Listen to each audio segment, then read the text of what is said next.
বঙ্গোপসাগরে বিমান ঘাঁটি তৈরি এবং বাংলাদেশ ও মিয়ানমারের অংশ নিয়ে একটি খ্রিস্টান রাষ্ট্র প্রতিষ্ঠার চক্রান্ত চলছে বলে সম্প্রতি যে অভিযোগ সামনে এসেছে তা নিয়ে প্রতিক্রিয়া জানিয়েছে যুক্তরাষ্ট্র।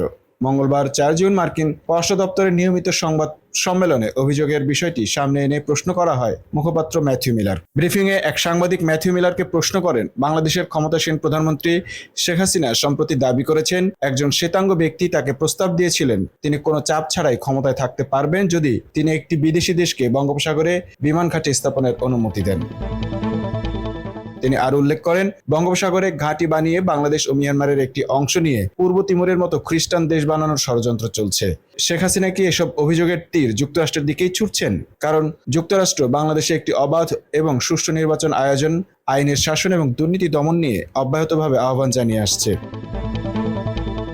জবাবে মার্কিন পররাষ্ট্র দপ্তরের মুখপাত্র বলেন, আমি ঠিক নিশ্চিত নই যে এই মন্তব্যগুলো কাকে উদ্দেশ্য করে করা হয়েছে, কিন্তু যদি এসব কথা প্রকৃতপক্ষে যুক্তরাষ্ট্রকে ইঙ্গিত করে বলা হয় তাহলে আমি শুধু বলবো এগুলো সঠিক নয়। এছাড়া ম্যাথিউ মিলারের কাছে ডক্টর ইউনুস প্রসঙ্গে প্রশ্ন রাখেন ওই সাংবাদিক। তিনি বলেন, নোবেল বিজয়ী অধ্যাপক ডক্টর মোহাম্মদ ইউনুসকে গত রোববার আদালতে কক্ষের ভিতরে আসামিদের জন্য নির্ধারিত অন্ধকার ও লোহার খাঁচার মতো বেষ্টনীর মধ্যে প্রবেশ করানো হয় এবং এই বিষয়ে প্রতিক্রিয়া জানাতে গিয়ে ডক্টর ইউনুস বলেছেন তিনি তার অভিশপ্ত জীবনের সবচেয়ে খারাপ সময় রয়েছেন। একইভাবে গণতন্ত্র, আইনের শাসনের অনুপস্থিতি এবং ব্যাপক দুর্নীতির কারণে লাখ লাখ বাংলাদেশি তার অভিশপ্ত জীবনের সবচেয়ে খারাপ পর্যায়ে রয়েছে।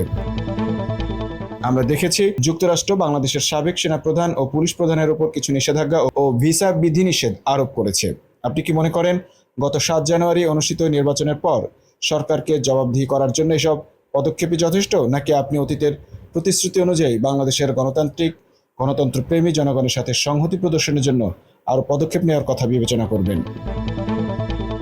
জবাবে ম্যাথিউ মিলার বলেন, আমরা ডক্টর ইউনুসের বিরুদ্ধে মামলার অগ্রগতি নিবিড়ভাবে পর্যবেক্ষণ করছি। ডক্টর ইউনুসকে হয়রানি এবং হুমকি প্রদর্শনের জন্য শ্রম আইনের অপব্যবহার হতে পারে বলে আমরা উদ্বেগ প্রকাশ করছি।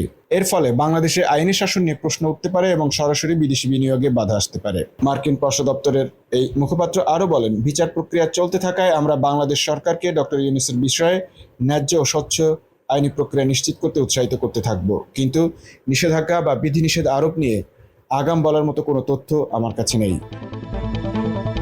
Mamun Mahfuz, time news desk.